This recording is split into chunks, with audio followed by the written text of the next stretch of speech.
Où c'est passé avec ta bine? C'est où? Avec ma pine.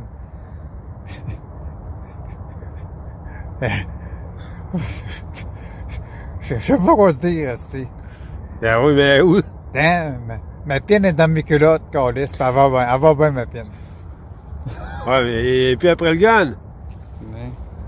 Dans mes culottes, je viens de te dire.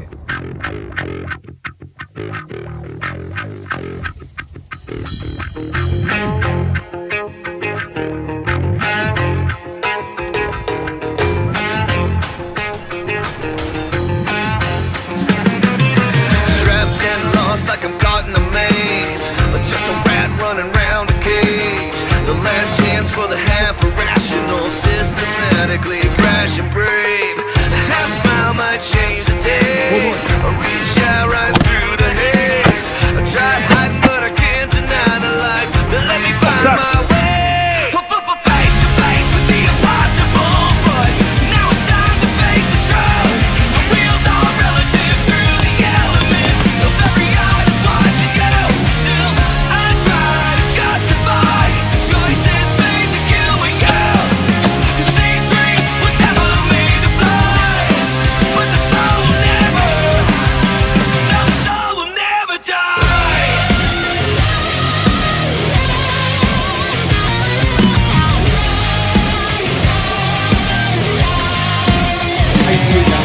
Dernière émission pour la saison printanière du show de plume. On a un show écœurant. Ça s'améliore chaque semaine, je le dis tout le temps, mais c'est ça qui se passe. Hey, vous êtes une maudite gang à nous suivre. On est impressionnés. Vous nous suivez partout, on vous voit dans les champs, à la chasse, on se rencontre, on se fait des chasses à la gang. C'est vraiment, le show de plume, c'est rendu quelque chose de capoté. On perd le contrôle un peu, mais regarde, on aime ça. Hey, la chronique du pro, la claque à PA. À plus. Alvin, explique-nous ça un peu. Le cup holder, le cache. Cup holder, oui. Petit modèle camo, quand tu as besoin de mettre ton café pour pas qu'il soit dans le fond là-bas. Dans le fond de la cache, dans la boîte, c'est bien pratique. Là. Tu peux l'ajuster en hauteur, puis ça se pique dans le sol. C'est bien pratique. Tu pèses dessus la rondelle, genre, via un pic? Ouais, c'est ça. Ok. Ça tient quand même bien. Oui, oui. C'est pesant, là, 2 grosses bouteilles. C'est ça. Cool.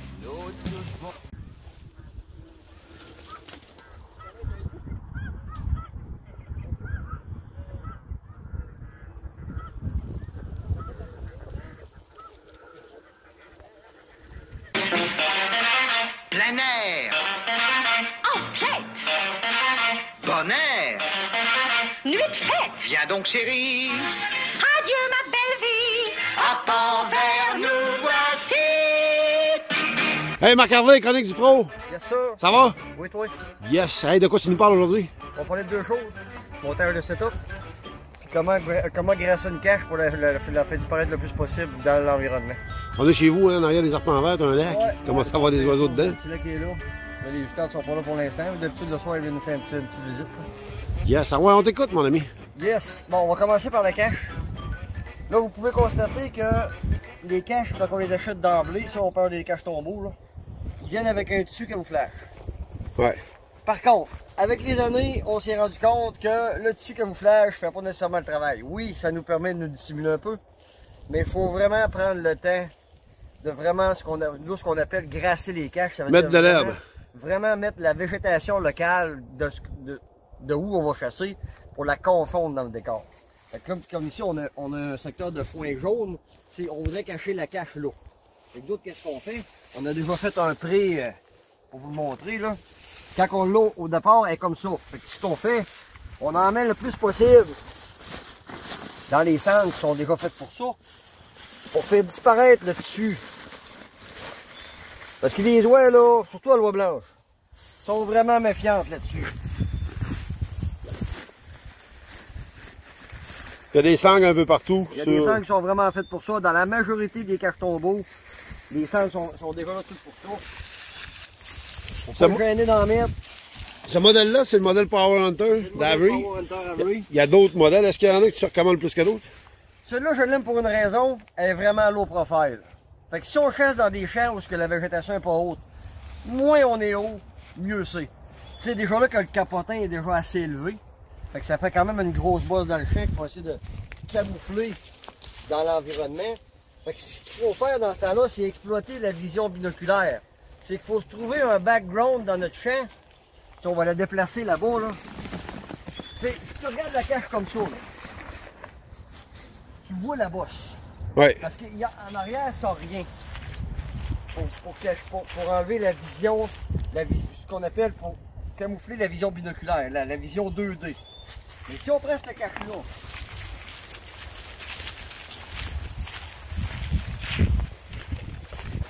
on vient la porter dans un background de même, avec la végétation locale, ben là ta cache, la bosse que tu avais au départ disparaît. Ouais, c'est un autre game. On s'entend que ça fait énormément pour les bordures de champ. Quand tu es dans le milieu d'un champ, c'est plus difficile. Ouais. Et on essaie d'exploiter le terrain qu'on a.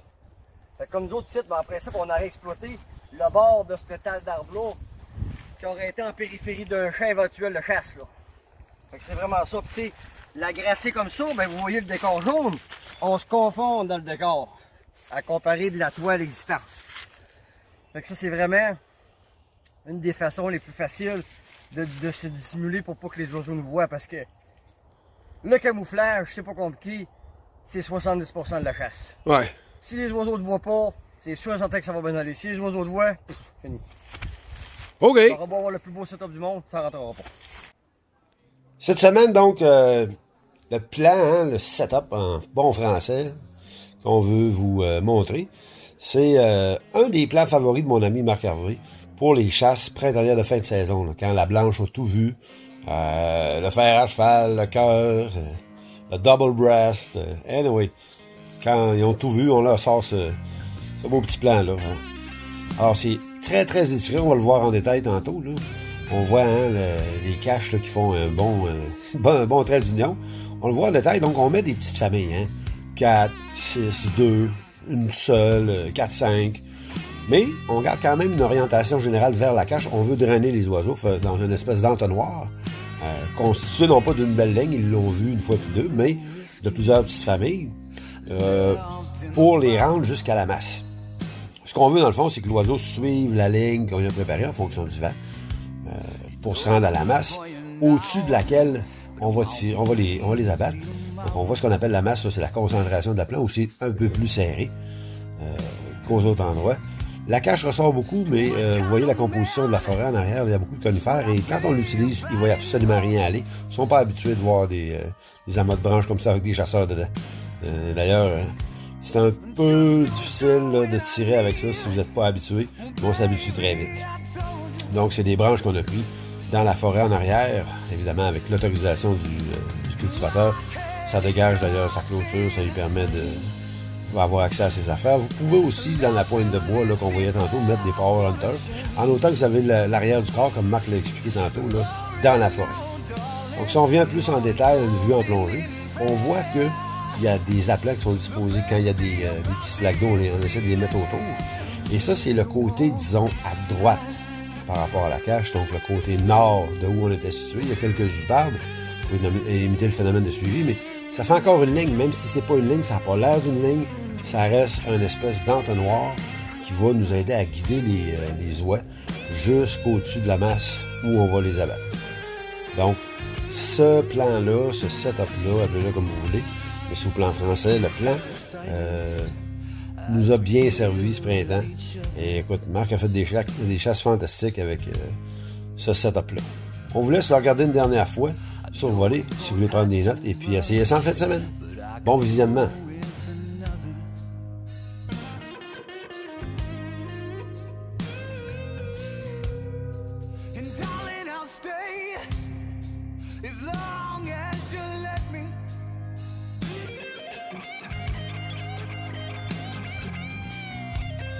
You know I gotta go, so just try to forget me.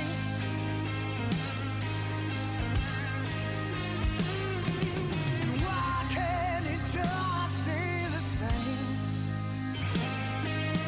After this, it's all gonna change.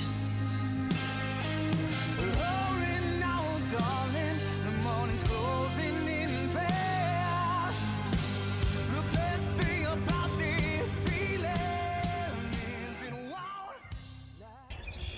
Alors, Monsieur Dassy, avec le pro qui respecte les 2 mètres, il y avait un call, mais évidemment, le pro ne sera pas allé, PA, sans une petite leçon de call. Une petite leçon particulière, comme on Yes, sir. Bon, pour le call à la voix blanche, comme celui-là que je l'ai fait, en principe, je les tune assez grave. Ton read, plus tu vas l'utiliser, plus ton read à l'intérieur va s'user, plus ton son va graver, mieux ton call va aller. Donc, ben, j'aime les sons graves de base d'un call. C'est en plein ça. Moi, c'est sûr que, pour les gens qui me connaissent, j'ai toujours des gants dans les mains, même s'il fait beau et il fait chaud. Pour une raison, c'est qu'avec les gants, là, tu as un call en Delrin. Les calls en Delrin, c'est un plastique qui est non poreux. Ton pitch est énorme à la sortie. Les gants servent à 2 choses. Graver davantage le son. Puis quand les oiseaux arrivent proches, il faut que tu l'étouffes un peu parce que sinon ça lui pète trop fort dans la face. C'est un peu comme les calls électroniques. Ok, fait que le muff pour étouffer le son sera pas la même chose que l'octave dans le fond. Et Fait que voilà. tu baisses ton octave, c'est 2 choses. Moi j'étais sûr que c'était une des 2 caractéristiques, mais c'est 2 2 choses quand même différentes. Ok. Parce que si je le call pas de gants,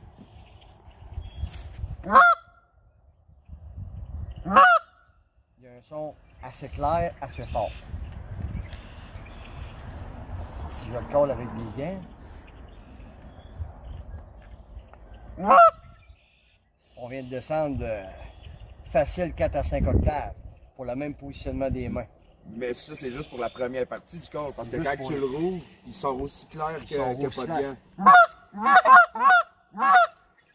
Sauf que les gants, on dirait qu'ils donnent une sourdine qui enlève ce qu'on appellerait, moi j'appelle ce que le son d'haut-parleur. Là. Ouais. Le son de plastique. Le là. son trop propre. Là. Le son trop propre là, que tu aurais sans gants. Là. Ouais. Moi, c'est ce que j'aime d'utiliser les gants pour être capable de faire baisser les octaves puis enlever l'espèce de son de cacane. Que, en temps normal, on aurait dans un call pas de gants. C'est sûr que c'est une technique d'apprendre à caller avec ça. Mais ce qui arrive, c'est que c'est facile de l'utiliser. Après ça, quand les oiseaux sont plus proches, de l'assourdir. Ça te permet de garder le contact visuel au lieu d'être pogné la tête dans le fond de la cage pour étouffer le son. Et voilà. T'as tout compris. C'est le truc. C'est des calls à faible débit d'air. Tu n'es pas obligé de caller extrêmement fort dedans. Quand tu veux savoir, mettons, la force d'air que tu vas envoyer dans ton call, c'est le doux. La majorité des calls qu'on va utiliser, c'est le do it de l'outarde. Moi, à l'oie blanche, je mets un H en avant de ton hit. Do it. Hit! Ce qui donne une impulsion d'air plus rapide qui va donner ton son d'oie blanche.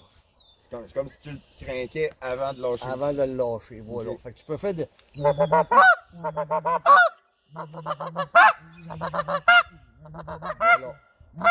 Et voilà. Et voilà. Et voilà. T'as exactement compris. Souvent, pour ça, comme là, t'as vraiment pas de difficulté à coller avec, t'es capable d'ajuster facilement ton débit d'air. Parce que pour ajuster le débit d'air, ce qui est le plus facile, c'est le doux. Tu gonfles tes poumons au maximum. Juste pour aller chercher ta vibration. Là, tu sais exactement c'est quoi ton son de base, ton impulsion de base. Après ça, tout ce que tu as à faire, c'est mettre une impulsion supplémentaire. Mettre ton H en avant. Puis celle que tu veux. Et voilà. Parce que de ce que j'ai remarqué tantôt, ce que j'aimais avec, c'est quand il arrivait plus proche, j'étais capable, oui, d'aller le chercher avec un hit parce que, hey, j'essaye de t'accrocher, puis j'étais capable juste de baisser un petit peu pour que là, je veux plus qu'il me vise moins. Je veux juste que la trame sonore soit voilà. autour, Tu fait veux que qu'il j'étais regarde. capable de baisser. Tu veux pas qu'il focus sur toi. Non, non, non. Tu sais, comme moi, là, j'ai pas de call électronique quand je chasse. Jamais. Fait que quand les oiseaux sont au-dessus de ma tête, là, faut que je fasse attention à ça. Fait qu'à place de... Je vais le baisser.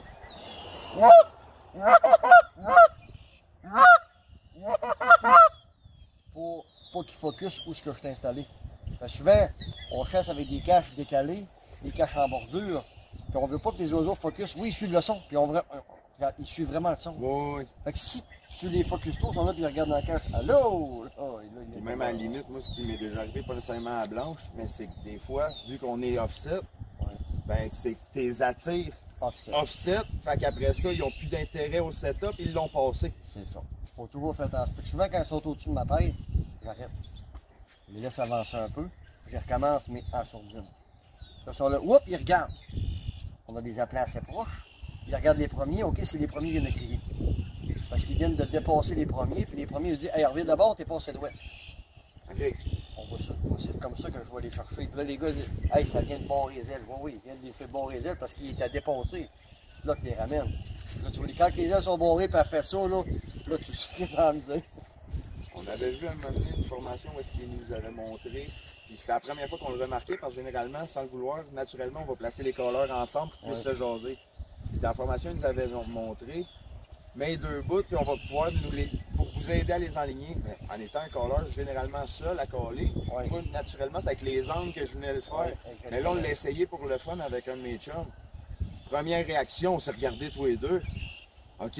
Aussitôt que, depuis ce temps-là, quand je chasse avec Jérémy, aussitôt qu'il y a une ligne, on dirait qu'il y a une ligne dans le setup. Quand ça s'en va d'un bord, c'est tatoué mon chum. Quand ça traverse l'autre bord, et voilà. Puis tu combines. Au lieu de te nuire, tu combines. Et voilà, exactement.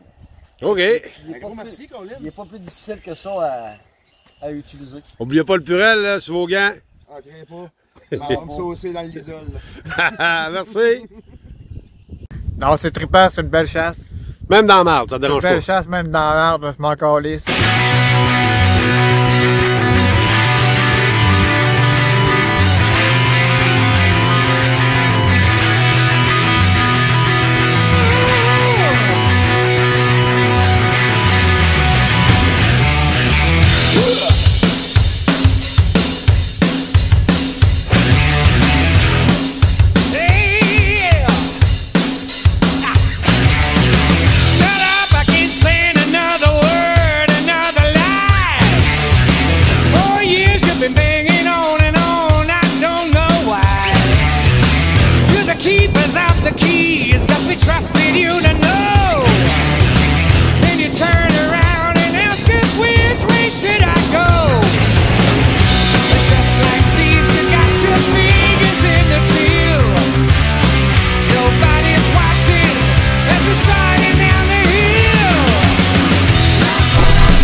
Ça vient direct au-dessus de la gueule. Why can't you face the fact that you might have got it wrong? We've been running round and round and round this thing so long. Across the other side, they're sitting on the fence. Where are the leaders? There's no one talking sense. That's when I turn off the lights. That's when I turn off the lights. That's when I turn off the lights. Turn on the lights. That's when I turn off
avec le show de plume un matin. Comment t'as trouvé ça?